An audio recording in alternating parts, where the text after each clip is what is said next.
Hello दोस्तों, स्वागत है आपके अपने चैनल सारा सुल्तानपुर क्लासेस में। आज हम लोग देखते हैं मध्यकालीन भारत का इतिहास या मध्यकालीन भारत का इतिहास को आज पूरे वीडियो में कवर करेंगे। इसके पहले हम लोग देखे थे प्राचीन भारत का इतिहास, उसको पूरा वीडियो में कवर किए थे हम लोग। और वो ये मध्यकालीन भारत का इतिहास काफ़ी इंटरेस्टेड रहेगा आपके लिए। देखते हैं, चलते हैं, स्टार्ट करते हैं बिना वीडियो को लेट किए। देखते हैं मध्यकालीन भारत का इतिहास। जो शुरुआत होता है 1200 ईस्वी से लेकर 1707 ईस्वी तक जो है 1000 ईस्वी के आसपास जो है भारत में क्षेत्रीय राजाओं का जो स्थिति थी इस प्रकार बनी कि अनेक विदेशियों के द्वारा भारत पर शासन स्थापित करने की होड़ लगी रही, जिसमें से अरब आक्रमणकारियों ने भारत में छोटे छोटे राज्यों को समाप्त करके शासन को विस्तृत करने की व्यवस्था बनाई, जिसमें मोहम्मद बिन कासिम, मोहम्मद ताहिर और मोहम्मद गजनवी, इसी प्रकार इसके वंशज जो है अलप्तगीन थे और सुबुक्तगीन थे और मोहम्मद गौरी आदि प्रमुख थे। भारत पर अरबों का आक्रमण शुरुआत मोहम्मद बिन कासिम के समय और मोहम्मद ताहिर के समय देखी जाती है। मोहम्मद ताहिर और मोहम्मद कासिम के समय देखी जाती है, लेकिन इन दोनों में आक्रमणकारियों को भारत पर कोई विशेष सफलता प्राप्त नहीं हुई। ये पश्चिमोत्तर क्षेत्र में जैसे सिंध पश्चिमोत्तर थे उस टाइम का जो है सिंध और अफगानिस्तान तक ही सीमित रह गए। इसके बाद दौर में सुबुक्तगीन और अलप्तगीन ने भी सिंध पर पंजाब के दोनों क्षेत्रों द्वारा किए गए। लेकिन इसके बाद जो है मोहम्मद गजनवी 1001 से लेकर 1027 तक भारत पर कुल 17 आक्रमण किए। मोहम्मद गजनवी, आप भली बात परिचित होंगे मोहम्मद गजनवी से। जो सुबुक्तगीन था इसी का दामाद अलप्तगीन था और अलप्तगीन का ही बेटा जो है मोहम्मद गजनवी था। मोहम्मद गजनवी ने भारत पे जो है 1001 से लेकर 1027 तक जो है भारत पर कुल 17 आक्रमण किए। इसके सबसे मशहूर आक्रमण जो है 1025 ईस्वी में सोमनाथ मंदिर पर आक्रमण जो किया था, सबसे प्रमुख और सबसे विशेष आक्रमण इसका माना जाता है।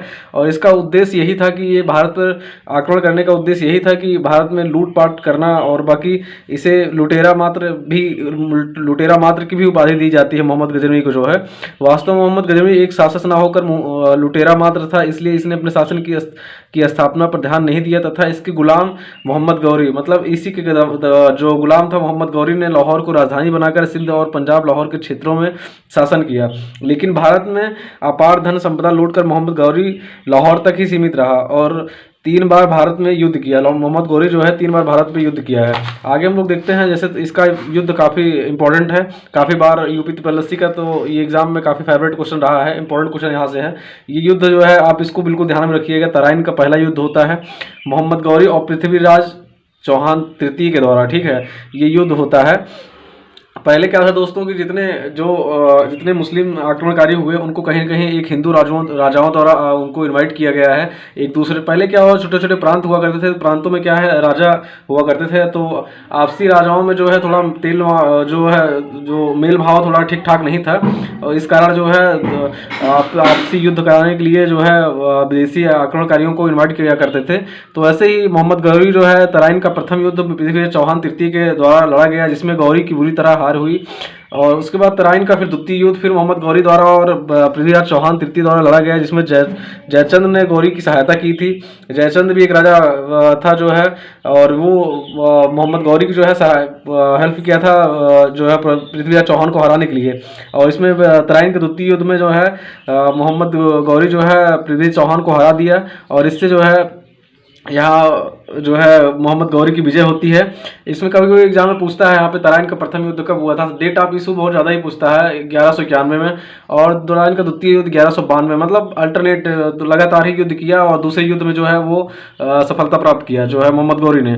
और चंदावर का युद्ध देखते हैं 1194 ईस्वी में, ये मोहम्मद गौरी जयचंद के बीच हुआ।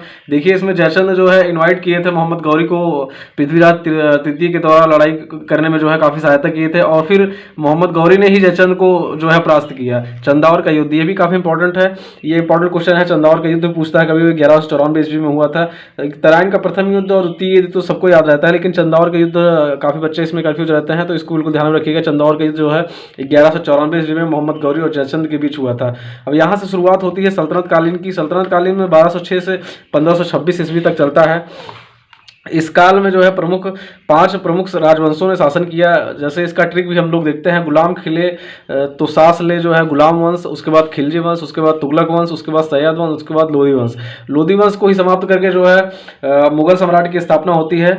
आगे हम लोग देखते हैं, उसको हम लोग बाद में पढ़ेंगे, पहले यहाँ से टॉपिक जो होता है इसको कवर करते चलते हैं। हम लोग देखते हैं 1206 ईस्वी में मोहम्मद गौरी ने भारत के अधीन क्षेत्रों को कुतुबुद्दीन ऐबक को सौंप दिया। कुतुबुद्दीन ऐबक भी जो है मोहम्मद गौरी का गुलाम था और स्वयं अफगानिस्तान अफगानिस्तान क्षेत्र में ही रहा, जो है जो मोहम्मद गौरी था। कुतुबुद्दीन ऐबक ने समस्त शासन लाहौर को राजधानी अपने बनाया, जो है कुतुबुद्दीन ऐबक को भारत में सर्वप्रथम एक अरबी शासक के रूप में शासन करने का अनुभव प्राप्त हुआ, लेकिन इसका शासन अधिक समय तक नहीं स्थापित रहा। इसमें कहा जाता है दोस्तों, जो इतिहासकारों को द्वारा मानना है कि कुतुबुद्दीन ऐबक जो था वो मोहम्मद गौरी का गुलाम था, और मोहम्मद गौरी के जो है 4-5 गुलाम थे, जो कहीं न कहीं कुतुबुद्दीन ऐबक जो सत्ता संभाली थी, जो है उसको कहीं न कहीं उसका विरोध किया करते थे, और इसलिए कुतुबुद्दीन ऐबक को हमेशा डर बना रहा। इसलिए जो है अपनी राजधानी वो लाहौर को बनाया, ना कि दिल्ली को बनाया। कुतुबुद्दीन ऐबक जो है भारत में सर्वप्रथम एक अरबी शासक के रूप में शासन करने का अनुभव प्राप्त हुआ, लेकिन इसका शासन अधिक समय तक स्थापित नहीं हो सका। लगातार मोहम्मद गौरी के अन्य गुलामों के द्वारा किए जा रहे विद्रोह में यह व्यस्त रहा, क्योंकि यह लंबे समय तक शासन नहीं कर सका, इसलिए शासन अस्थिर न रहा। और लेकिन अधिकांश इतिहासकारों ने मोहम्मद तुगलक को जो है मोहम्मद बिन तुगलक को जो है दिल्ली का प्रथम तुर्क शासक भी मानते हैं। इसे सिपाह सलार जो है और मालिक की उपाधि भी दी जाती है। इसे दिल्ली सुल्तान का प्रथम सुल्तान भी कहा जाता है, क्योंकि इसने ही ना अपने नाम पर कोई खुतबा पढ़वाया, ना ही कोई सिक्का चलवाया। ठीक है, कुतुबुद्दीन ऐबक को हमेशा कहीं न कहीं हमेशा डर लगा रहा है कि जो मोहम्मद गौरी के और गुलाम थे, 4-5 जो गुलाम थे, वो कहीं न कहीं इसके ऊपर आक्रमण कर दें, और कहीं न कहीं इस चाल के घेरे में ये बना रहा और अपना शासन जो है सुचारू ढंग से चला नहीं पाया है। कुतुबुद्दीन ऐबक के द्वारा जो दिल्ली में ख्वाजा मोइनुद्दीन चिश्ती बख्तियार काकी की याद में कुतुब मीनार का निर्माण करवाया गया, जिसे बाद में इल्तुतमिश ने पूर्ण करवाया था। इसे लाख बख्श भी कहा जाता था, और चौगान खेलते समय 1210 में घोड़े से गिरकर इसकी मृत्यु हो गई थी। यहाँ से स्टार्ट होते हैं इल्तुतमिश जो है कहा जाता है दिल्ली का पहला सल्तनत। कोई वास्तविक संस्थापक अगर माना जाता है तो इल्तुतमिश को माना जाता है, कुतुबुद्दीन ऐबक को जो है नहीं माना जाता है। ठीक है, आगे देखते हैं हम लोग। देखें यहाँ आराम शाह केवल कुछ माह तक यहाँ शासक रहा। इल्तुतमिश भी जो था वो कुतुबुद्दीन ऐबक का जो है वो गुलाम था। ठीक है, इल्तुतमिश को ही दिल्ली सल्तनत का वास्तविक संस्थापक कहा जाता है, जो कुतुबुद्दीन का दामाद ऐबरी तुर्क था। इसने लंबे समय तक शासन किया और दिल्ली को पहली बार राजधानी घोषित किया। मतलब कभी वो पूछता दिल्ली का पहले सल्तनत कौन था, तो इल्तुतमिश था। ठीक है, सुल्तान कौन था, तो इल्तुतमिश था, और इसने दिल्ली को राजधानी अपनी घोषित की। इसे दिल्ली सल्तनत का पहला सुल्तान भी कहा जाता है, क्योंकि इसे बगदाद के खलीफा का अंतर्राष्ट्रीय उपाधि प्राप्त की थी। इसे गुलामों का गुलाम भी कहा जाता है। इसमें क्या है कि इसे गुलाम वंश भी कहा जाता है। गुलाम वंश का मतलब ये है कि जितने शासक हुए कहीं न कहीं उनके गुलाम हुआ करते थे, उन्हीं को सल्तनत मतलब उन्हीं को सत्ताधारी किया जाता था, तो इसीलिए इसे गुलामों का गुलाम भी कहा जाता है। और कुतुबुद्दीन ऐबक का गुलाम था, जो कुतुबुद्दीन ऐबक के मोहम्मद गौरी को गुलाम था, जो है इल्तुतमिश ने दिल्ली के शासन को मजबूत करने के लिए तुर्कान चहलगामी जो है या चालीसा दल नामक 40 अमीर तुर्की के साथ एक समूह की स्थापना की, जो शासन में पूर्ण भागीदारी रखते थे। मतलब ये अमीरों का वहाँ वर्चस्व जो है थोड़ा देखने को मिलता है तुर्की शासक में, जो है तो इसमें पूर्ण भागीदारी रखते थे, जो है अमीर थे। इसके अतिरिक्त जो है इल्तुतमिश के द्वारा एकता प्रणाली की भी शुरुआत की जाती है। एकता प्रणाली काफ़ी बार एग्जाम में पूछता है, एकता प्रणाली किसके द्वारा शुरू की जाती है, तो इल्तुतमिश के द्वारा शुरू की गई है, जिसे संस्था या राजस्व की व्यवस्था माना जाता है। एकता प्रणाली जो है शासन करने की व्यवस्था होती थी, मतलब शासन को किस तरीके से रिमोट किया जाए उसी तरीके, मतलब इसीलिए जो है एकता प्रणाली स्टार्ट की गई थी इल्तुतमिश के द्वारा। इल्तुतमिश ने चांदी का टका और तांबे का जीतल नामक मुद्राएं तथा सिक्के भी जारी किए थे। इसी प्रकार कहा जाता है इल्तुतमिश पहला सुल्तान था जिसने भारत में शुद्ध अरबी के सिक्के चलाए थे। कभी कभी एग्जाम में यहाँ से भी क्वेश्चन बनता है, देखिए इंपॉर्टेंट भी है ये क्वेश्चन कि शुद्ध अरबी के सिक्के किस सुल्तान के द्वारा चलाया गया था, तो इल्तुतमिश के द्वारा चलाया गया था। उसके बाद आगे हम लोग देखते हैं सिराज और मालिक ताजुद्दीन नामक लेखकों द्वारा इल्तुतमिश ने संरक्षण भी प्रदान किया था। इल्तुतमिश दिल्ली का पहला सुल्तान था जिसने शासन व्यवस्था पर वंशानुगत बना दिया। वंशानुगत मतलब ये होता है कि जो उनके पुत्र होते हैं, मतलब राजा के जो पुत्र होते हैं उनको ही राजा बनाया जाता है, इसे वंशानुगत कहा जाता है। तो इसके समय जो है अवध क्षेत्र में पृथु नामक शासक ने विद्रोह कर दिया था। अवध आप जानते हैं और जो है अयोध्या का क्षेत्र है, ये फैजाबाद लखनऊ का क्षेत्र है। इल्तुतमिश की मृत्यु के बाद 40 अमीरों का समूह रुकुद्दीन फिरोज की दिल्ली का शासन बनाया, लेकिन यह योग्य शासक नहीं था। उसके बाद इसी की बेटी इल्तुतमिश की बेटी जो है रजिया सुल्तान, इसमें कहा कभी क्वेश्चन पूछ लेता है जो है मध्यकालीन इतिहास में जो है पूछता है कभी कभी मध्यकालीन इतिहास में ऐसा कौन शासक मतलब महिला शासकी थी, महिला शासक थी जो है रजिया सुल्तान थी, क्योंकि इल्तुतमिश की मृत्यु के बाद दिल्ली का मजबूत शासक नहीं था जो है इसको मजबूत प्रदान करने के लिए रजिया ने स्वयं सत्ता संभाली और भारत और दिल्ली का प्रथम मुस्लिम शासक बनी जो है। इसने दरबार शासन के लिए पुरुषों की वेशभूषा अपनाया और खुलेआम दरबार का पर जो है नियंत्रण करने लगी जो है। शासन में 40 अमीरों का समूह इसे विद्रोह इस जो है जो इल्तुतमिश ने जो है 40 अमीरों का समूह जो बनाया था उसने इसका खुला विरोध किया और जो है इसने तुर्कान चहलगानी को समाप्त करने का प्रयास भी किया जो इल्तुतमिश के द्वारा चलाया गया था। तुर्कान चहलगानी को समाप्त करने का प्रयास भी किया। इसने सरहिंद के सूबेदार अल्तुनिया से विवाह भी किया। कभी कोई क्वेश्चन पूछता है कि रजिया सुल्तान का शौहर कौन था, तो अल्तुनिया था। ठीक है। मुहिद्दीन बराम शाह जो है ये क्षणिक मात्र था। 1240 से जो है 1242 तक रजिया सुल्तान को शासन में केवल विद्रोहों का सामना करना पड़ा और शासन की स्थिति कभी नहीं बनी। इस प्रकार कुछ ही दिनों में बाद 1240 ईस्वी में मुहिद्दीन बराम शाह को शासक घोषित कर दिया गया। इसके शासन का ग्रहण करते ही एक नए विभाग की स्थापना हुई, जैसे नायब मुमलक्कत कहते हैं। इस विभाग का संबंध जो है समस्त राज्योकारों के साथ था, अर्थात राजा के बाद अनेक शासक सर्वोच्च अधिकारी थे। इसी के समय जो है मंगोलों का आक्रमण हुआ। मंगोलों का आक्रमण काफ़ी इंपॉर्टेंट है, यहाँ से क्वेश्चन पूछता है मंगोलों का आक्रमण किसके समय हुआ है, तो आप जान लीजिए बिल्कुल इन्हीं के समय हुआ है। उसके बाद अलाउद्दीन मोहम्मद शाह आते हैं, ये भी क्षणिक काल के लिए आते हैं। इसके शासनकाल के दौरान जो है दिल्ली सल्तनत के शासन में कोई शक्ति नहीं रह गई, इस बल्कि पूरा शासन चलीसा दल के साथ ही चला जाता था कहा जाता है। उसके बाद आते हैं नसीरुद्दीन मोहम्मद जो है आते हैं, ये 1246 से 1265 तक। प्रसिद्ध इतिहासकार जो है मोहम्मद बिन जो सिराज थे, इनको अपनी प्रसिद्ध पुस्तक तबकात-ए-नासरी नसीरुद्दीन मोहम्मद को ही समर्पित किया जो है। इसने ही सर्वप्रथम कुरानियों के नियम के अनुसार शासन स्थापित करने का परंपरा शुरुआत की जो है, जो कुरान के हिसाब से ही परंपरा की शुरुआत की जो है, शासन कैसे चलाया जाए। मोहम्मद ने ही गयासुद्दीन बलबन को उलूग खां की उपाधि प्रदान की थी और शासन के सबसे प्रमुख पद को गयासुद्दीन को प्रदान किया था। इस वंश का अंतिम शासक था। ठीक है, ये उसके बाद बलबनी वंश चलता है। यहाँ से बलबन के शासनकाल को हम लोग पढ़ते हैं जो है। बलबन की कुछ नीतियाँ जो है काफ़ी इंपॉर्टेंट रही है और एग्जाम में काफ़ी बार पूछा जाता है बलबन की कुछ नीतियाँ। देखते हैं हमने बलबन का शासन यहाँ से चलता है। बलबन भारत में मुख्यतः 2 विशेष व्यवस्थाओं को लागू किया था। राज्य में जो है रक्त और लोह की नीति, काफ़ी बार एग्जाम में इतिहास में ये काफ़ी लोकप्रिय क्वेश्चन रहा है कि रक्त और लोह की नीति किसने अपनाई, तो बलबन ने अपनाई थी। ठीक है। और उसके बाद दिल्ली सल्तनत ने कई नियम भी लागू कर दिए थे, करने वालों के विरुद्ध भी कई कार्रवाई भी हुआ करती थी। इसकी नीति ने जो है बलबन के शासन में करने वाले जो राजत्व का सिद्धांत भी दिया, जिससे सुल्तान का पद ईश्वर के द्वारा बनाया गया है। सुल्तान के शासन को निरंकुश होना चाहिए। और इसके अतिरिक्त बलबन के दरबार में सिजदा और पैबोस का नियम भी लागू। सिजदा और पैबोस भी काफ़ी इंपॉर्टेंट है, यहाँ से भी क्वेश्चन पूछता है। सिजदा और पैबोस ऐसे ही वन लाइनर में पूछ लेता है। सिजदा और पैबोस जो है किसके द्वारा लागू किया था, तो बलबन के द्वारा लागू किया गया था। ठीक है। इसके शासन को मजबूत करने के लिए तुर्कान चहलगानी या चलीसा को समाप्त कर दिया गया, जो इल्तुतमिश के द्वारा चालू किया गया था। तुर्कान चहलगानी, उसको समाप्त करने का प्रयास जो है रजिया सुल्तान ने किया था, वो असफल रही थी क्योंकि अमीरों का वहाँ विद्रोह हो गया था। उसके बाद जो है ये बलबन जो है तुर्कान चहलगानी या चलीसा को समाप्त कर दिया और यह एक ईरानी त्यौहार नौरोज की भी शुरुआत की। कभी कभी यहाँ से भी क्वेश्चन बनता है कि नौरोज की शुरुआत किस शासन के काल में हुआ था, तो बलबन के शासन काल में हुआ था। इसमें 3 इंपॉर्टेंट काफ़ी है, रक्त और लोह की नीति, सिजदा और पैबोस और नौरोज, ये तीनों इंपॉर्टेंट है, इसको बिल्कुल ध्यान में रखिएगा। आगे हम लोग देखते हैं। गुप्तचर विभाग की स्थापना भी किया था इसने, जो है मंगोलों के आक्रमण को समाप्त करने के लिए दीवान अर्ज नामक एक विभाग भी बनवाया था।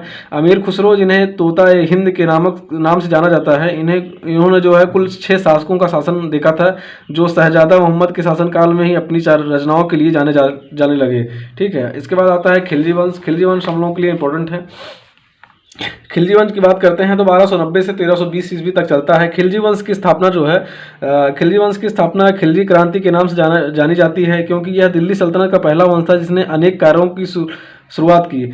इस वंश का संस्थापक जो था जलालुद्दीन फिरोज खिलजी था, जिसे संभवतः सल्तनत काल का सबसे शांत शासक माना जाता था। इसने पहली बार दक्षिण भारत पर किसी उत्तर भारतीय शासक द्वारा आक्रमण किया गया था। देवगिरी पर पहला आक्रमण किया था, लेकिन शासन विस्तार में यह असफल रहा। ठीक है, यह भारत पर पहला शासक था जिसने हिंदू जनता के प्रति सहिष्णुता और उदारता की नीति अपनाई, और इसने इस्ताद खां की उपाधि धारण की, और इसी के शासनकाल में प्रसिद्ध ईरानी फकीर सीदी मौला को हाथी के पैरों के तले कुचलवा दिया गया था। उसके बाद आते हैं इसकी हत्या करने के बाद, इसकी हत्या जो है अलाउद्दीन खिलजी ने कर दिया। इतिहासकारों का मानना है इसकी हत्या जो है अलाउद्दीन खिलजी के द्वारा कर दिया गया था। अलाउद्दीन खिलजी की बात करते हैं, ये हम लोगों के लिए काफ़ी इंपॉर्टेंट है। अलाउद्दीन खिलजी जो है, अलाउद्दीन खिलजी जनता से जुड़ा शासक माना जाता था। इसने वस्तुओं को कीमतों को नियंत्रित करने के लिए बाजार नियंत्रण प्रणाली की व्यवस्था की। बाजार नियंत्रण प्रणाली काफ़ी इंपॉर्टेंट है, ये एग्जाम में पूछता है कि बाजार नियंत्रण प्रणाली किसके द्वारा लागू किया गया था, तो अलाउद्दीन खिलजी के द्वारा लागू किया गया था। अलाउद्दीन खिलजी की बात करते हैं तो अलाउद्दीन खिलजी के शासनकाल में पहली बार अस्थायी सेना की स्थापना की गई। सैनिकों को नगद वेतन का जो है नगद वेतन भुगतान किया गया, नगद वेतन की शुरुआत की गई अलाउद्दीन खिलजी के द्वारा ही। अलाउद्दीन खिलजी की बात करते हैं, और शाही सेना की पहचान करने के लिए दाग और चेहरा की नीति अपनाया था। इसने जो है इसने राजकी घोड़ों की पहचान के लिए उन पर कुछ चिन्ह लगवा दिए गए थे, मतलब जो घोड़ों पे जो था उस पर कुछ न कुछ चिन्ह अंकित करवाए गए थे। और उसके बाद 1298 में अलाउद्दीन खिलजी ने अपना पहला सैन्य अभ्यास गुजरात से प्रारंभ किया, जिसके शासक राजपूत वंश के थे। इसी अभियान के दौरान उन्होंने कॉम्बे नामक स्थान पर मलिक कफूर मिला जो है, जो बाद में इसी का सेनापति बनता है। एक मूवी इसके पहले आई थी पद्मावत जो है, उसको देखिएगा, उसमें पूरा इसका वो किया गया है जो है मलिक कफूर जो है उसमें काफ़ी मशहूर रहा है। मलिक कफूर जो है इसका सेनापति बाद में नियुक्त किया गया है। दूसरा सैन्य अभ्यास इसका 1301 में जो है रणथंभौर राजस्थान पर किया गया, और इसे राज्य में मिला लिया गया। 1303 ईस्वी में चित्तौड़ पर आक्रमण किया। इसी अभियान के दौरान भारत में पहली बार जौहर व्रत के रूप में सती प्रथा का लक्षण भी मिलता है, लेकिन यह बाध्यकारी नहीं है। और पद्मावत जो मूवी है उसमें मतलब ये इसका वर्णन किया गया, जौहर व्रत का वर्णन किया गया है, लेकिन ये बाध्यकारी इतिहासकारों द्वारा नहीं माना गया है। अलाउद्दीन खिलजी के द्वारा तेलंगाना पर भी आक्रमण किया गया। दक्षिण भारत का पहला अभियान प्रसिद्ध माना जाता है। यह शासक रुद्र प्रताप देव द्वितीय द्वारा लड़ा गया था। इस शासन में जो है प्रताप रुद्र देव जो है मलिक कफूर को कोहिनूर हीरा भेंट किए थे। मतलब दक्षिण भारत का जो विजय था वो मलिक कफूर के द्वारा लड़ा गया था। ठीक है, मलिक कफूर इस अलाउद्दीन खिलजी का सेनापति था, जो रुद्र प्रताप देव को द्वितीय को हरा दिया था, और कोहिनूर हीरा जो है रुद्र प्रताप देव द्वितीय ने उसे भेंट किया था। ठीक है, सिकंदर सानी के रूप में उपाधि धारण की अलाउद्दीन खिलजी ने। इसे जो है द्वितीय सिकंदर भी कहा जाता है। अलाउद्दीन खिलजी को अमीर खुसरो ने विश्व का सुल्तान भी, पृथ्वी के शासकों का सुल्तान भी, युग का विजेता और जनता का चरवाह भी आदि शासकों के रूप में वर्णन मिलता है इसका। और यहाँ से थोड़ा इंपॉर्टेंट फैक्ट है, देखते हैं हम लोग। इसने दीवान रियासत इसे जो है एक विभाग की स्थापना कराई, जिस विभाग का नाम दीवान रियासत था। इसने पहली बार भारत में रसनिंग की व्यवस्था करवाई, और प्रति बिस्वा उपज का लगभग आधा भाग जो है लगान के रूप में वसूला जाता था। यह भारत का पहला सुल्तान था जिसने भूमि को वास्तविक राजस्व निश्चित किया, और सैनिकों की भर्ती के लिए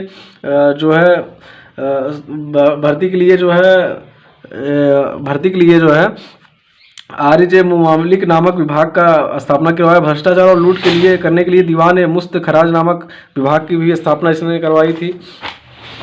अलाउद्दीन की बात करते हैं तो अलाउद्दीन के शासनकाल में कुछ 27 इतिहासकारों की करों की वसूली जो है होती थी, जिसमें 4 प्रमुख विभाग थे, जजिया, जकात और खुम्स खराज।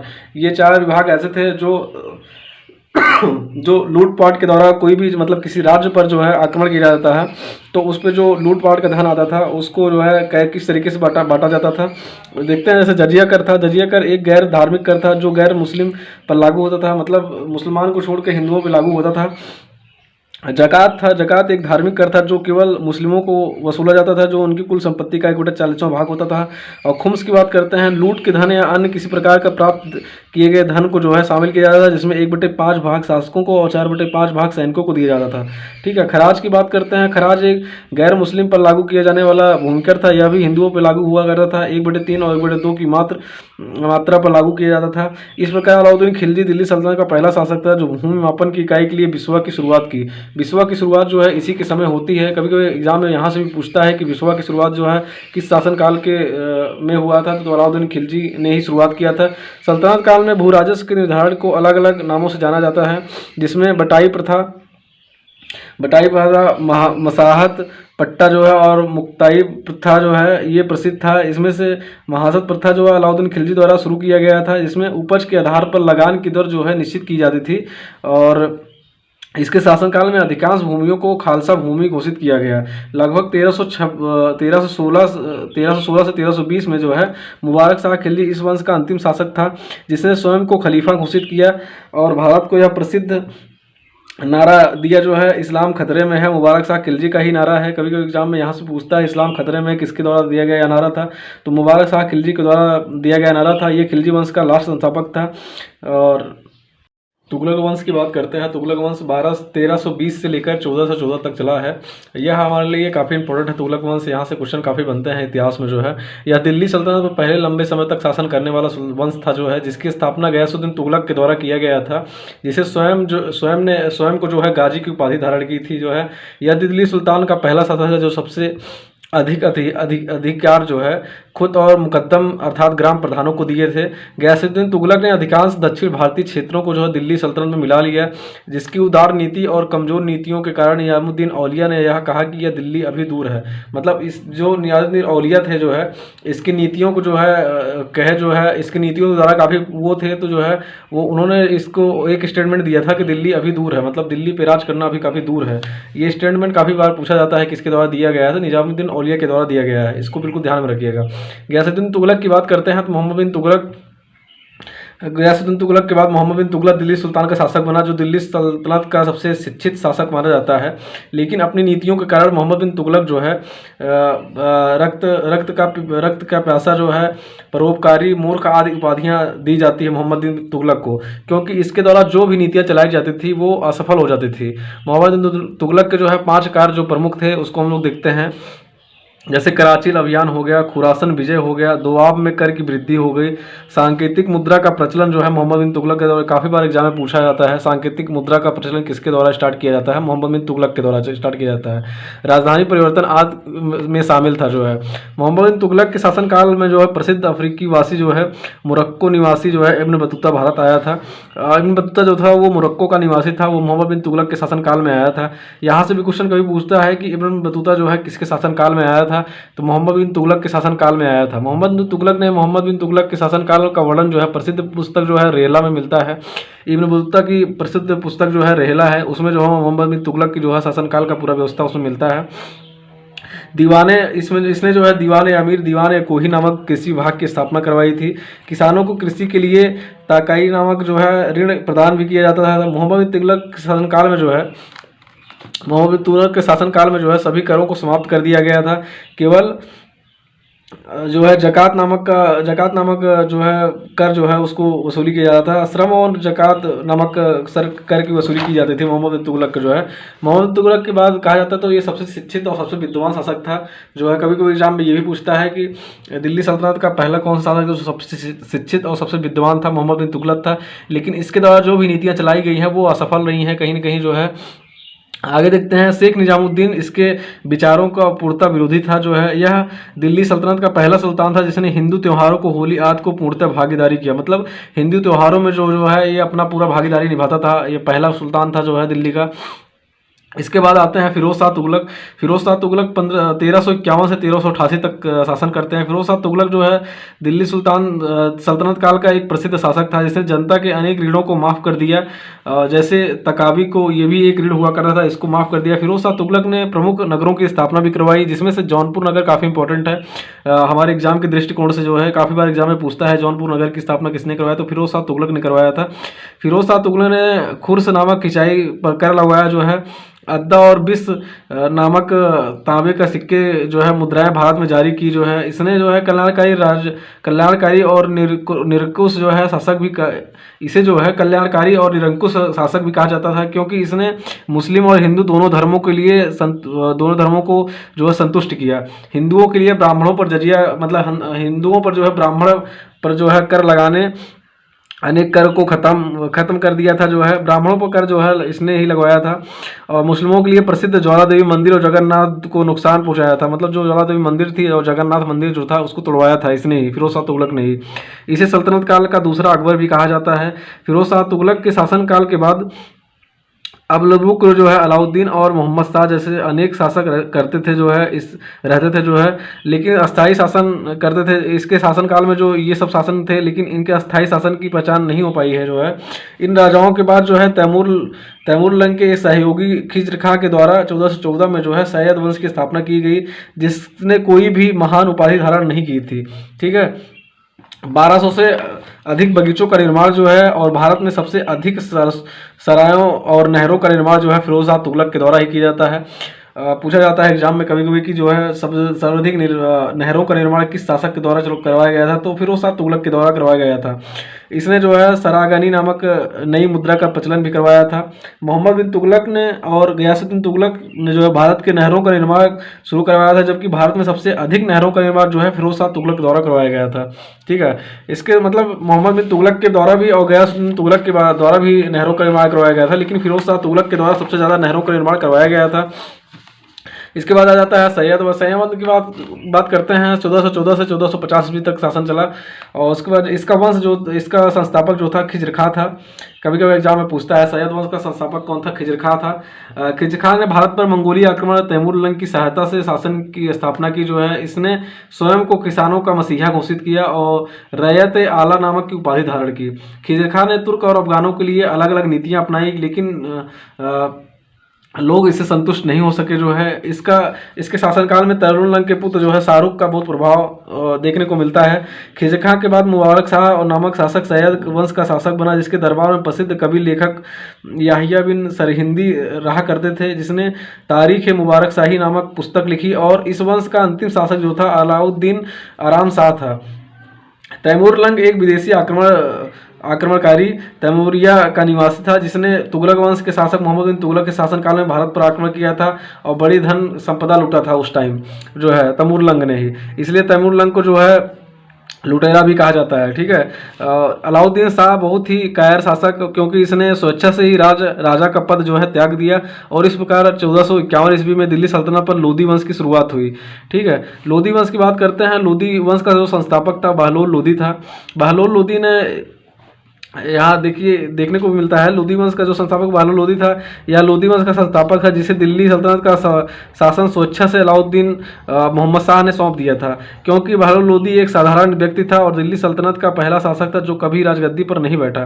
कभी कभी क्वेश्चन ये सिर्फ यहाँ से पूछता है कि दिल्ली का पहला शासक कौन था जो दिल्ली की सल्तनत गद्दी पर नहीं बैठा। ठीक है, वो बहलोल लोधी था। इसके बाद सिकंदर लोधी आते हैं। सिकंदर लोधी जो है लोधी वंश देखते हैं। ये लोधी वंश मूल रूप से अफगानी थे। कभी कभी क्वेश्चन ये भी पूछता है दिल्ली सल्तनत में बैठने वाला पहला अफगानी कौन था, तो लोधी वंश था। ठीक है, इसके बाद सिकंदर लोधी दिल्ली सल्तनत का पहला शासक बना, जिसे लोधी वंश का सर्वश्रेष्ठ शासक माना जाता है। इसने ही आगरा की स्थापना 1504 ईस्वी में कराया था। अभी हाल ही में कोई एग्जाम हुआ था तो उसमें पूछा था आगरा नगर की स्थापना किसने कराया था, सिकंदर लोधी ने कराया था, 1504 ईस्वी में कराया था। ठीक है, इसने भारत के अनेक व्यापारिक मार्गों की स्थापना तथा बादरगढ़ के किले की भी स्थापना की थी। भूमि मापन के लिए गज या सिकंदरी नामक पैमाने का विकास भी करवाया था। 1 गज बराबर 30 इंच होता था। यह दिल्ली सल्तनत का पहला शासक था जिसने लेखा परीक्षण के कार्य करवाया जो है। लेखा परीक्षण कार्य इसी के शासनकाल से ही स्टार्ट होता है। सिकंदर लोधी ने कवियों और लेखकों का भी संरक्षण प्रदान किया और स्वयं को उच्च कोट का गायक था। यह जो है गुलरुखी नाम की कविताएं भी लिखता था। ठीक है, सिकंदर लोधी के बाद इब्राहिम लोधी 1717 ईस्वी में शासक बना। इसे शासनकाल में ही इब्राहिम लोधी का युद्ध जो है 1518 ईस्वी में राणा सांगा से हुआ, जिसे घटोली का युद्ध के नाम से जाना जाता है। इसमें जो है इस युद्ध में राणा सांगा और दौलता खां आदि के बाबर को भारत पर आक्रमण करने के लिए आमंत्रित किए थे। मतलब देखिए इसमें क्या है कि जब बाबर को जो आक्रमण किया था, जो पानीपत का प्रथम युद्ध हुआ था, उसमें जो है राणा सांगा और दौलत खां ने जो है बाबर को जो है इनवाइट किए थे इब्राहिम लोधी से लड़ने के लिए। ठीक है, तो हमारे यहाँ के राजाओं में कहीं न कहीं विभिन्नता देखने को मिलती है कि आपसी सहमति नहीं थी और युद्ध करने के लिए कहीं न कहीं विदेशी को जो है इनवाइट किया करते थे, और जिसके कारण जो है यहाँ पे जो है मुस्लिम आक्रमणकारी जो है काफ़ी अपना प्रभाव डाले हैं। देखते हैं इस युद्ध में राणा सांगा और दौलत खान ने आदि बाबर को जो है भारत पर आक्रमण करने के लिए आमंत्रित किया और 1519 ईस्वी में बाबर ने बाजौर जिले भेरा दुर्ग के नाम से जाना जाता था इस पर आक्रमण किया। 1526 में बाबर और इब्राहिम लोदी के बीच पानीपत का प्रथम युद्ध हुआ जिसमें बाबर ने इब्राहिम लोदी को पराजित किया और दिल्ली सल्तनत के स्थान पर मुगल वंश की स्थापना की। इसमें कहा भी जाता है कि दिल्ली सल्तनत का पहला शासक जिसे युद्ध के दौरान मृत्यु हुई है, जिसका जो है हत्या की गई है, बाबर ने जो है इब्राहिम लोदी को मारा था, पानीपत का प्रथम युद्ध में है। यहाँ से क्वेश्चन कभी कभार पूछ लेता है, यूपी त्रिपल में खासकर पूछता है ये सब क्वेश्चन कि पहला दिल्ली का पहला सुल्तान कौन था जिसे जो है युद्ध के दौरान मारा गया था, तो इब्राहिम लोदी था। यहाँ से लोदी वंश का जो है समाप्त होता है और मुगल वंश यहाँ की मुगल वंश से शुरुआत होती, मुगल वंश का स्थापना यहीं से होता है, बाबर से ही। पानीपत का प्रथम युद्ध 1526 से ही निर्धारित हो जाता है कि यहाँ पे मुगल वंश का संस्थापन मुगल वंश से ही चलेगा। सल्तनत कालीन शासक और प्रशासन, इस समय का शासन केंद्र और राज्य मुख्यतः बटा हुआ था।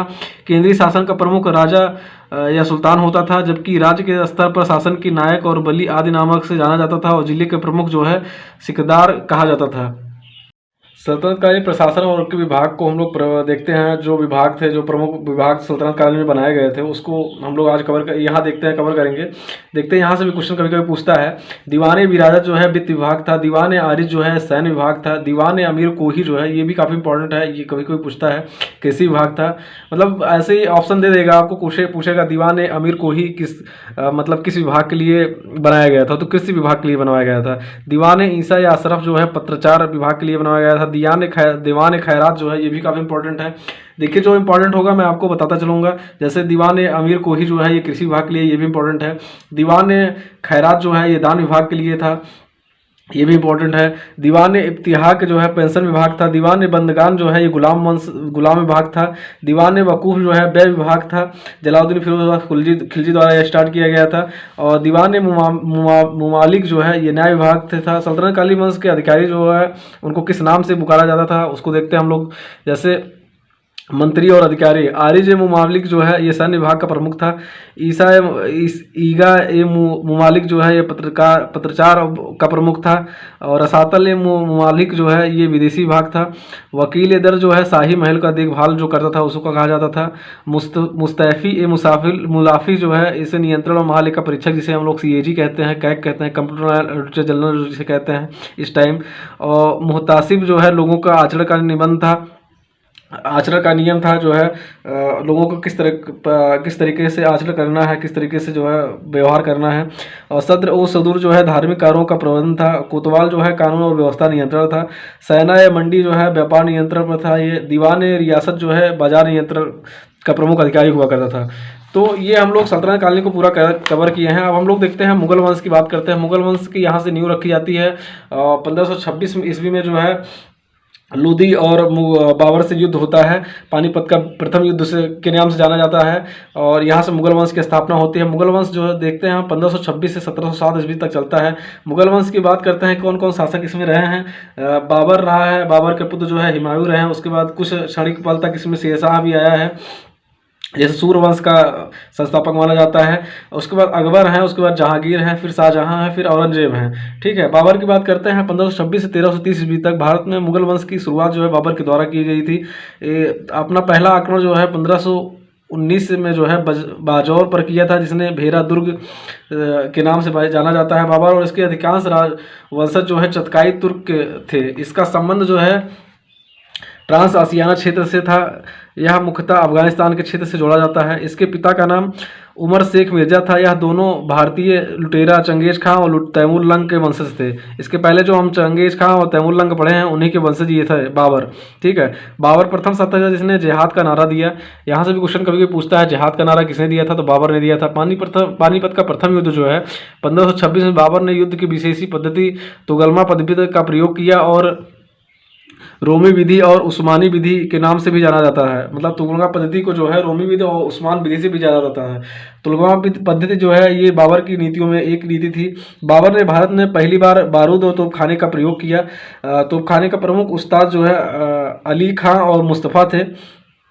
बाबर ने अपना दूसरा युद्ध 1527 में राणा सांगा से लड़ा। मतलब राणा सांगा ने ही इनवाइट किया था बाबर को, देखो, और बाबर ने ही राणा सांगा को पराजित किया। खानवा के युद्ध के नाम से जाना जाता था। इस युद्ध में राणा सांगा की पराजय हुई। बाबर को बाग बगीचे लगवाने के काफ़ी शौक थे। इसने जो है जोतमी विधि से नूर अफगान नामक एक बाग लगवाया, जिसे बाद में आराम बाग कहा जाता है। सड़कों के मापन के लिए गज बाबरी नामक पैमाने का विकास भी बाबर के द्वारा किया गया था। और उसके बाद देखते हैं, बाबर ने अपनी आत्मकथा बाबरनामा में तुर्की भाषा में लिखी और अब्दुल रहीम खान खाना ने इसको जो है फारसी में अनुवाद किया। और बेवरीज बाबरनामा का अंग्रेजी अनुवाद में किया था। बेवरीज जो थे वो बाबरनामा का जो है अनुवाद अंग्रेजी में किया था, ठीक है। उसके बाद इस्किन जो है इसने फारसी भाषा में अनुवाद किया था बाबरनामा का। बाबर की आत्मकथा हिंदू शासकों द्वारा कृष्णदेव राय को सबसे शक्तिशाली शासक बनाया। बाबर ने जो है कृष्णदेव राय को जो है सबसे शक्तिशाली शासक भारत का माना है। हुमायूं की बात करते हैं। हुमायूं जो है 1530 से 1556 तक रहता है। बाबर के 4 पुत्र थे, हुमायूं, कामरान, असगनी और हिंदाल। इसमें सबसे बड़े पुत्र हुमायूं थे। 1530 में शासक बना, जिसके सामने घरेलू समस्याओं के साथ ही उस बाहरी समस्याएं भी थी, जिसमें अफगान और तुर्क आक्रमण सबसे महत्वपूर्ण थे। हुमायूं ने सर्वप्रथम साम्राज्य विस्तार करने के लिए अपना प्रथम आक्रमण 1531 ईस्वी में कालिंजर के शासक रुद्र प्रताप देव पर किया, लेकिन यह असफल रहा। उसके बाद 1532 ईस्वी में जो है हुमायूं ने चुनार पर आक्रमण किया, जहां का शासक शेर खां था। इस युद्ध में हुमायूं को विशेष सफलता प्राप्त नहीं हुई और पुनः 1538 ईस्वी में हुमायूं ने चुनार पर आक्रमण किया और यहाँ जनताबाद नामक स्थान की स्थापना भी करवाई हुमायूं ने। जहाँ से जो है शेर खां बचकर निकल गया। इस युद्ध में वापस लौटते समय चौसा का नामक युद्ध होता है, ये काफ़ी प्रचलित है। चौसा का युद्ध जो है शेर खां और हुमायूं के बीच पुनः ये युद्ध होता है, जिसमें 1539 में जिसमें हुमायूं बुरी तरह हार जाता है और गंगा नदी में कूद कर अपनी जान बचाता है तथा शेर खां ने यहीं से शेर शाह की उपाधि धारण की, ठीक है। कुछ दिनों बाद सेना संगठित करके शेर शाह और हुमायूं के बीच 1540 में कन्नौज का युद्ध होता है। ये युद्ध दोस्तों आपके लिए काफ़ी इंपॉर्टेंट है, इसको बिल्कुल ध्यान में रखिएगा।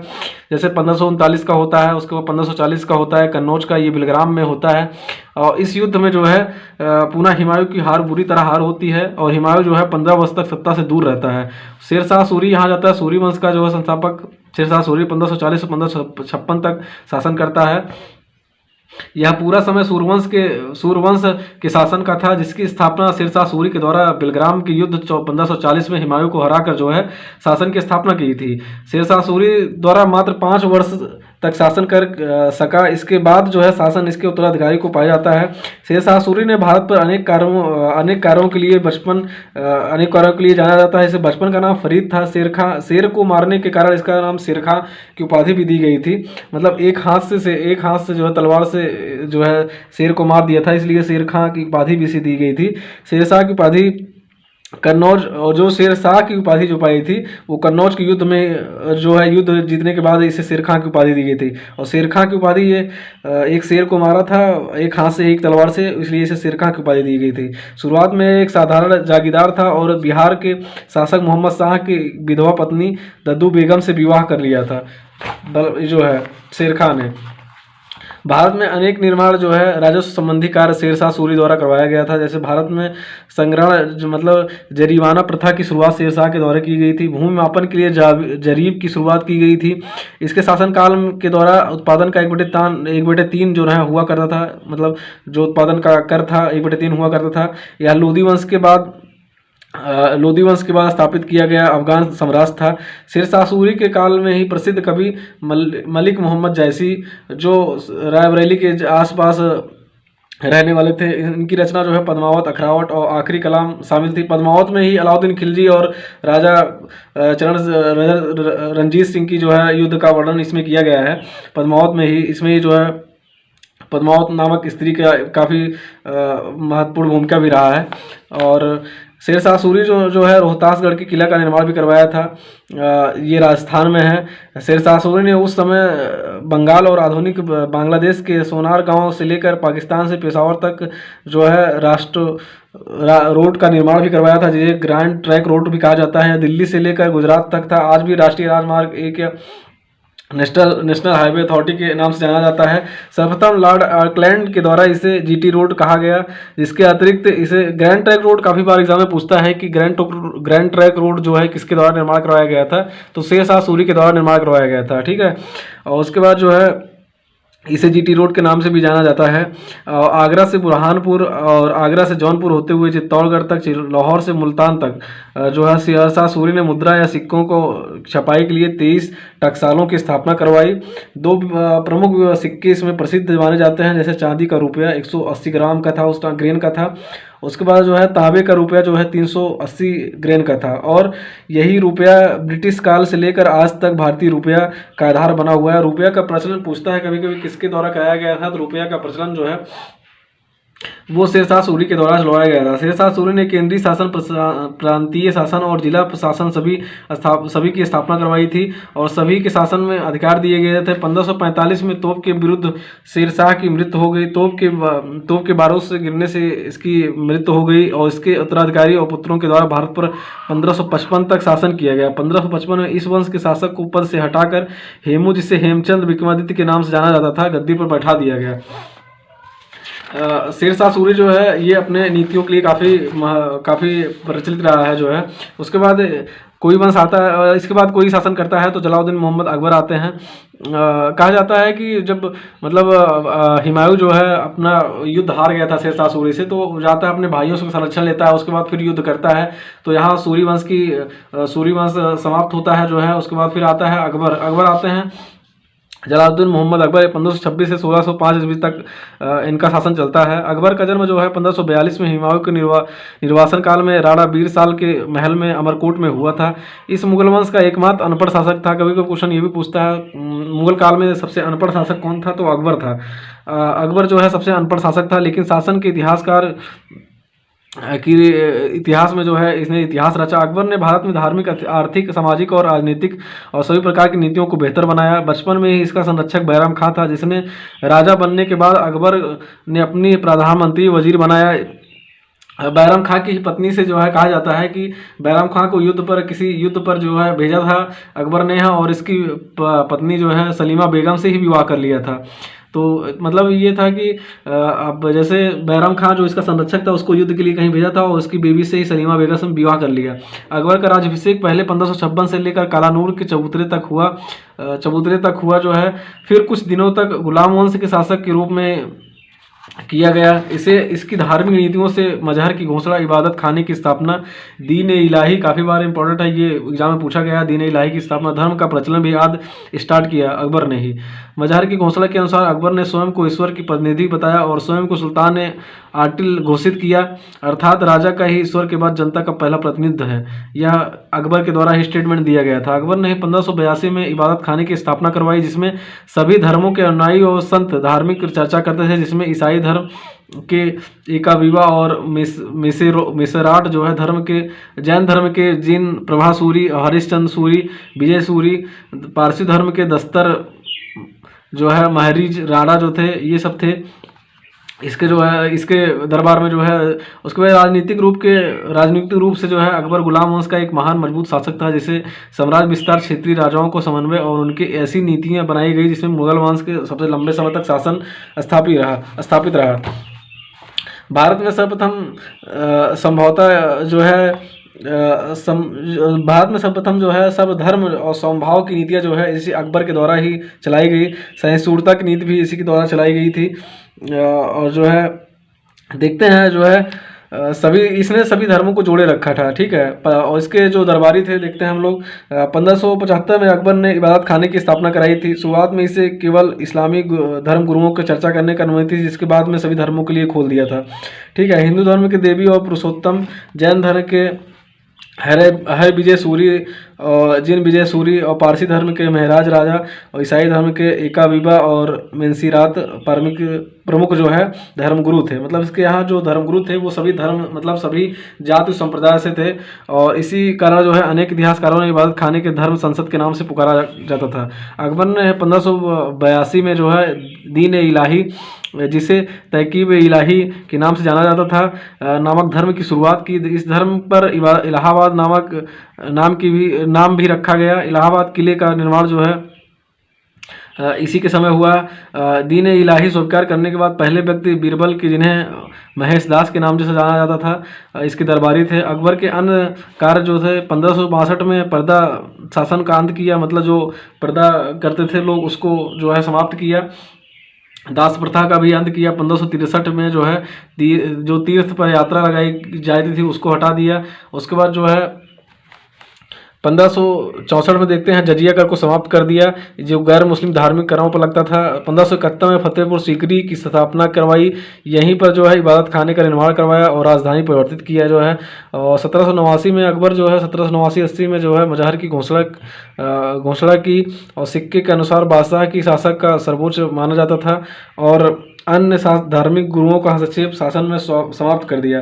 कहा जाता है अकबर की जो नीतियाँ चलाई गई थी वो काफ़ी प्रचलित रही है मुगल साम्राज्य में जो है, और एक सत्ताधारी भी बना रहा, काफ़ी समय तक शासन किया जो है, सबसे लंबा शासन इसी का चलता है।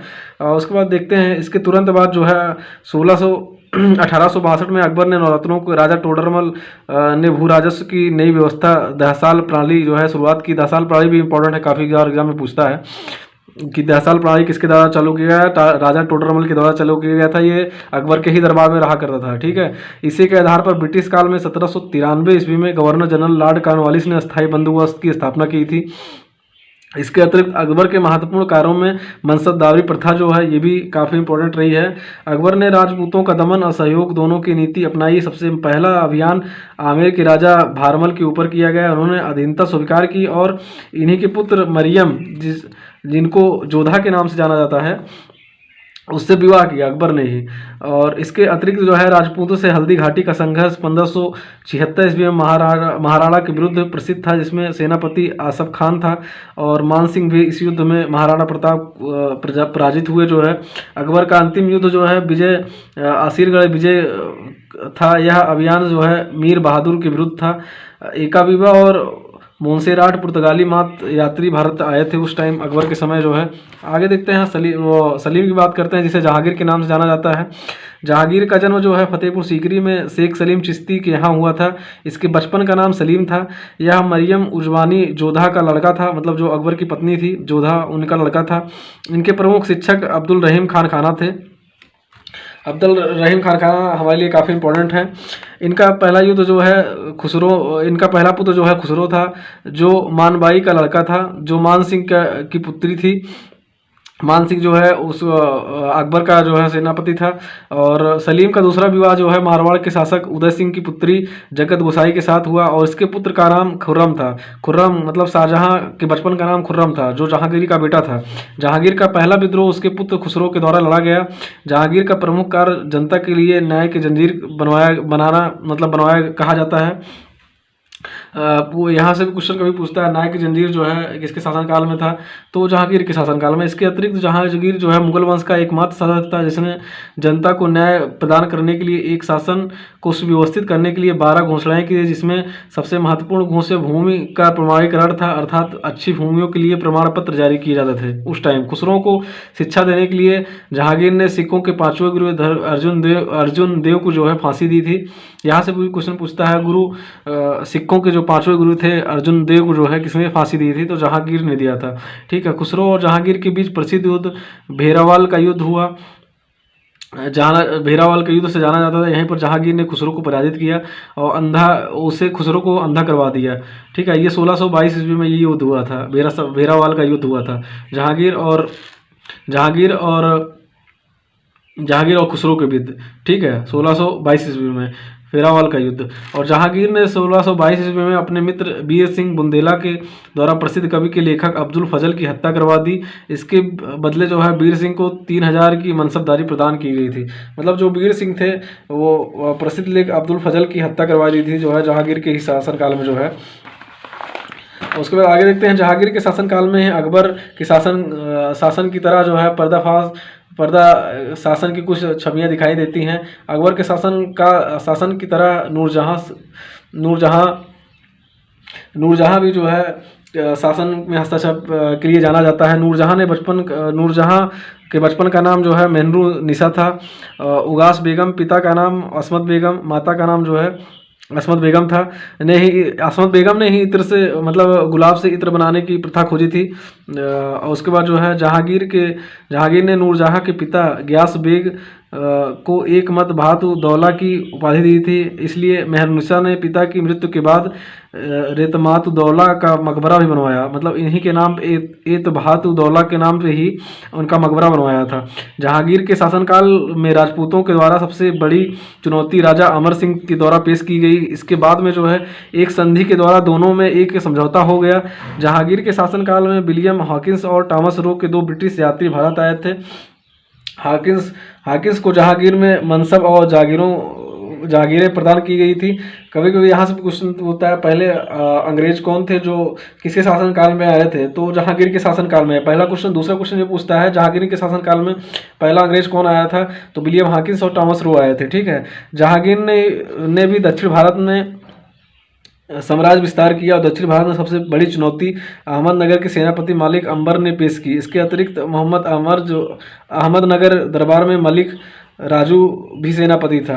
जहांगीर का शासनकाल जो है मुगल काल से चित्रकला का स्वर्णकाल भी कहा जाता है। यहाँ से भी क्वेश्चन पूछता है चित्रकला का स्वर्णकाल किसे कहा जाता है, तो जहांगीर का शासन कहा जाता है। यह धार्मिक रूप से सहिष्णुता शासक था। इसे रक्षाबंधन जैसे त्योहारों को भागीदारी भी की और हिंदू त्योहारों पर कोई रोक नहीं लगाई थी। ठीक है, उसके बाद आ जाते हैं शाहजहाँ की बात करते हैं। शाहजहाँ का जन्म लाहौर में मारवाड़ के राजा उदय सिंह की पुत्री जगत गोसाई के गर्भ से हुआ था। जहाँ शाहजहाँ और अन्य सभी शासकों के शासन में अपनी आपसी विद्रोह पाए जाते हैं। शाहजहाँ के बचपन का नाम खुर्रम था। शाहजहाँ के काल में ही मुगल काल का स्थापित कला का स्वर्णकाल कहा जाता है। चित्रकला का वहाँ और स्थापित कला का यहाँ स्वर्णकाल कहा जाता है। दोनों में काफ़ी कन्फ्यूज रहते हैं बच्चे, तो स्कूल को ध्यान में रखिए। चित्रकला का जो है वो जहांगीर और उसके बाद जो है स्थापत्य कला का जो है ये शाहजहाँ। ठीक है, इमारतों का निर्माण हुआ जिसमें ताजमहल सबसे प्रमुख माना जाता है, जो कि एक कब्र है। बाद में शाहजहाँ ने भी यहीं पर दफन शाहजहाँ को भी यहीं पर दफन किया गया, क्योंकि शाहजहाँ के शासनकाल में नूरजहाँ का भी हस्तक्षेप शासन में दिखाई पड़ा। इसलिए शाहजहाँ के शासनकाल में ही सिंहासन को लेकर पारिवारिक कलह भी जारी रही। पहले जहांगीर का बड़ा पुत्र खुसरो शासन प्रदान करना चाहता था। उसके बाद खुसरो का पुत्र द्वारबक्स कुछ दिनों तक के लिए शासन बना रहा। बाद में उसकी हत्या कर दी गई। शाहजहाँ के शासनकाल में पहला विद्रोह बुंदेला नामक जुझारू सिंह के द्वारा किया गया। शाहजहाँ ने पुर्तगालियों को भारत में नमक के व्यापार के लिए एकाधिकार प्रदान किया। पहले पुर्तगाली ही भारत में आए थे।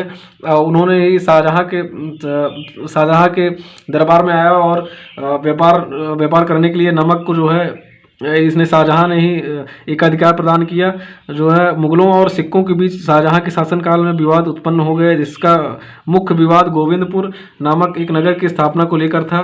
दक्षिण भारत में ही शाहजहाँ ने साम्राज्य का विस्तार किया, जिसमें सर्वप्रथम अहमदनगर पर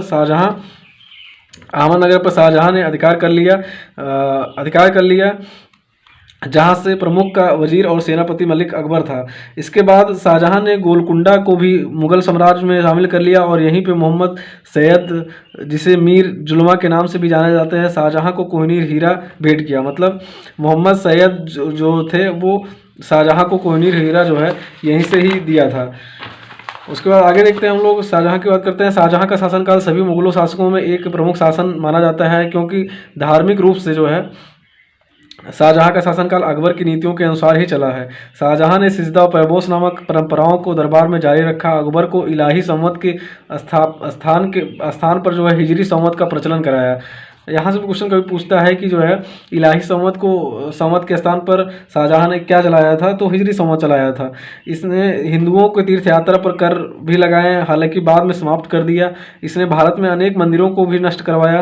प्रसिद्ध विद्वान और कवि पंडित राजा जगन्नाथ का संबंध शाहजहाँ के दरबार से ही मिलता है, जिन्होंने गंगा लहरी एवं रस गंगाधर नामक पुस्तकें लिखी। जो है दारा शिकोह जो है मुमताज महल शाहजहाँ का ही पुत्र था, जिसने जो है शासन तो न तो शासन किया, लेकिन अपने धार्मिक छवि के कारण इतिहास में प्रसिद्ध रहा। कुछ इतिहासकार दारा शिकोह को लघु अकबर भी कहते हैं। दारा शिकोह ने ही भगवत गीता और योग विशिष्ट 2 पुस्तकें की फारसी में अनुवाद कराया। जो है शाहजहाँ के शासनकाल में 2 युद्ध प्रसिद्ध माने जाते हैं।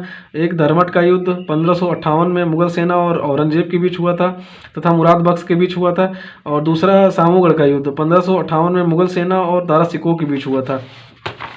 आगे अब देखते हैं हम लोग औरंगजेब का शासन देखते हैं, ये काफ़ी इंपॉर्टेंट रहा है। इसके द्वारा जो 4 नीतियाँ जो चलाई गई हैं काफ़ी इंपॉर्टेंट है। औरंगजेब ने सभी मुगल शासकों में सबसे अधिक साम्राज्य का विस्तार किया। औरंगजेब अकबर और अपने अन्य शासकों को विपरीत शासन में धार्मिक नीति अपनाई। मतलब जो इसके पहले जितने भी शासक जैसे अकबर, जहांगीर, हुमायूं जो भी शासन किए थे उनके विपरीत जो उनके द्वारा जो नीतियाँ चलाई गई थी उसके विपरीत में इसने काम किया। धार्मिक नीति अपनाई जिसे आक्रमणकारी इस्लामिक धार्मिक नीति के नाम से जाना जाता है। इसकी धार्मिक नीति का मुख्य उद्देश्य दारुल हर्ष से दारुल इस्लाम की स्थापना करना था। इसके माता जो है मुमताज बेगम थी। औरंगजेब ने धार्मिक करों को कमी करते हुए राहदारी, पानदारी और आब वाबों नामक करों को समाप्त कर दिया। राहदारी का मतलब वो राज्य का आंतरिक कर होता है और पानदारी का मतलब होता है व्यापारिक कर होता है। आबवाओं का मतलब वो स्थानीय कर होता है। औरंगजेब भी राजमहल में होने वाले अनेक षड्यंत्रों का शिकार हुआ। इसके प्रमुख सेनापति जो है शाहिस्ता खां के नाम से जाना जाता है। औरंगजेब संगीत से दूर रहता था लेकिन बीड़ा बजाते हुए अपने जो प्रचलन कराया था मुद्रा हुआ उसमें बीड़ा बजाते हुए दर्शाया गया है। दक्षिण भारत में विजय प्राप्त करने की सभी मुगल शासकों में प्रत्येक श्रेष्ठ था। इसने बीजापुर, गोलकोंडा, अहमदनगर और ब्यादिर आदि अनेक दक्षिण प्रांतों को जीता जो है। मराठा शक्ति के रूप में शिवाजी इसके लगातार संघर्ष जो शिवाजी थे मतलब उनसे मराठा साम्राज्य के जो संस्थापक थे शिवाजी जो थे इसका औरंगजेब और शिवाजी से लगातार संघर्ष जारी रहा। इसके शासनकाल में 1556 में जो है जब शिवाजी अहमदनगर और जुन्नार के किले पर आक्रमण किया था जो है। इसके बाद शिवाजी ने औरंगजेब के प्रमुख सेनापति इस्ताद खां का मुकाबला हुआ जो पूना में जान बचाकर भागा। इसके बाद शिवाजी और जय सिंह के बीच जो है 1665 ईस्वी में पुरंदर की संधि हुई। पुरंदर की संधि काफ़ी इंपॉर्टेंट है। 1665 ईस्वी में पुरंदर की संधि जयचंद्र और शिवाजी के साथ हुआ। कुछ दिनों बाद शिवाजी का गिरफ्तार कर लिया गया लेकिन वह चकमा देकर भाग गए। शिवाजी औरंगजेब ने फारसी त्यौहार नवरोज आदि पर प्रतिबंध लगा दिया था। नवरोज बलबन के द्वारा स्टार्ट किया गया था जिस पर प्रतिबंध लगा दिया गया। इसी सती प्रथा का प्रतिबंध लगा दिया गया और हिंदुओं पर तीर्थ यात्रा कर भी लगा दिया गया। पूछते हैं कभी कभी क्वेश्चन यहाँ से, हिंदुओं पर तीर्थ यात्रा कर किसके द्वारा लगाया था? औरंगजेब के द्वारा लगाया था। ठीक है, मुगल शासन पूछेगा तो औरंगजेब के द्वारा लगाया था। हिंदू त्योहारों को मनाए जाने पर पूर्णतः प्रतिबंध लगा दिया। ये एक कट्टर विरोधी था हिंदुओं का। औरंगजेब की राजपूती नीति में दोनों भाग देखे जाते हैं। और दमन नीति और मैत्री नीति जो है। औरंगजेब और मारवाड़ के शासक के बीच 30 वर्षीय युद्ध सबसे अधिक प्रसिद्ध था। इस समय के अनेक विद्रोह भी हुए जैसे अफगान विद्रोह जो है। अफगान विद्रोह की बात करते हैं। अब इसके शासनकाल में विद्रोह हुआ था और उसके बाद संगठित विद्रोह या जाट विद्रोह के नाम से जाना जाता है। इसमें जाट किसानों और जमींदारों ने दोनों में मिलकर औरंगजेब के विरुद्ध युद्ध लड़ा जिसमें सनातनी नामक धार्मिक संप्रदाय भी भागीदारी भी हुई है। इसलिए इसे सनातनी विद्रोह भी कहा जाता है। दूसरा जाट विद्रोह राजा राम नामक जाट नेता ने किया था। इसके अतिरिक्त बुंदेला विद्रोह, अकबर नामक शासक विद्रोह, अंग्रेजों का विद्रोह, सिखों का विद्रोह और राजपूतों का विद्रोह औरंगजेब के शासनकाल में हुआ है। मतलब औरंगजेब के शासनकाल में देखा जाता है तो काफ़ी विद्रोह हुआ है। औरंगजेब ने 1668 में बंगाल में अंग्रेजों को हुगली नदी के क्षेत्र से बाहर कर दिया था। मतलब औरंगजेब के समय अंग्रेजों का जो हुगली पे आक्रमण किया गया था, हुगली में जो युद्ध हुआ था उससे जो है औरंगजेब ने बाहर कर दिया था, युद्ध से पराजित कर दिया था अंग्रेजों को। ठीक है, उसके बाद सिख धर्म की बात करते हैं। सिख धर्म जो है सिखों के प्रथम गुरु जो है 1469 ईस्वी में पंजाब के तलवंडी नामक स्थान पर सिख धर्म के संस्थापक इन्होंने हिंदू मुस्लिम एकता पर बल दिया और इसके संस्थापक जो थे वो गुरु नानक थे। ठीक है, सिख धर्म के प्रचार प्रसार करने के लिए संगीतों का स्थापना करवाई। गुरु अंगद जो है ये एक सिख धर्म के दूसरे गुरु थे। ये गुरु नानक के शिष्य थे जो है। गुरु मुखी लिपि जो कि शुरुआत गुरु अंगद के द्वारा कराई गई थी जो है। गुरु मुखी लिपि जो है काफ़ी इंपॉर्टेंट है, ये एग्जाम में पूछता है ऐसे ही गुरु मुखी लिपि जी किसके द्वारा प्रचलन कराया गया था? तो गुरु अंगद के द्वारा कराया गया था। लंगरों की शुरुआत जो है गुरु अंगद के द्वारा कराया गया था। गुरु अमरदास की बात करते हैं, इन्होंने हिंदुओं और सिखों को विवाह पद्धति का अलगाव कर दिया। और रामदास ये बाबर के समकालीन थे जिन्हें अकबर के समकालीन थे जिन्हें अकबर ने 500 बीघा जमीन, तालाब और बगीचा सहित दान दिया था। इन्हीं के काल में अमृतसर नगर की स्थापना हुई थी। गुरु अर्जुन देव की बात करते हैं। इन्हीं के काल में अमृतसर स्वर्ण मंदिर का निर्माण किया गया था। क्वेश्चन यहाँ से पूछता है, जो पंजाब में अमृतसर स्वर्ण मंदिर है उसका निर्माण जो है किसके द्वारा कराया गया था? गुरु अर्जुन देव के द्वारा कराया गया था। छठवें जो थे गोविंद खुराना थे। उसके बाद सातवें हरराय थे, हरकिशन थे। आठवें जो है गुरु तेग बहादुर, नौवें थे, इंपॉर्टेंट है थोड़ा, औरंगजेब ने तेग बहादुर की हत्या करवा दी थी। 10वें थे गुरु गोविंद सिंह, इन्होंने खालसा पंथ की स्थापना कराई थी। तो इसमें हमारे लिए तीन से चार जो सिख धर्म के वो थे वो इंपॉर्टेंट, जैसे गुरु नानक हो गए, ये पहले थे। गुरु अंगद हो गए, गुरु लिपि की स्थापना करवाए थे, ये भी इंपॉर्टेंट है।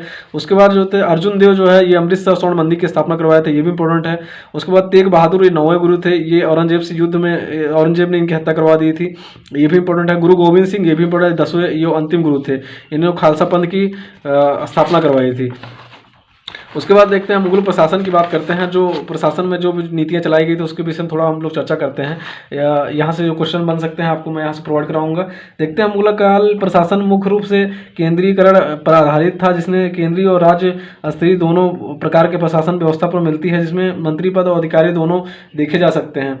मीर आबिस नामक अधिकारी तोपखाने का प्रधान होता था। मीर बख्शी जो है सैन्य व्यवस्था का प्रधान हुआ करता था।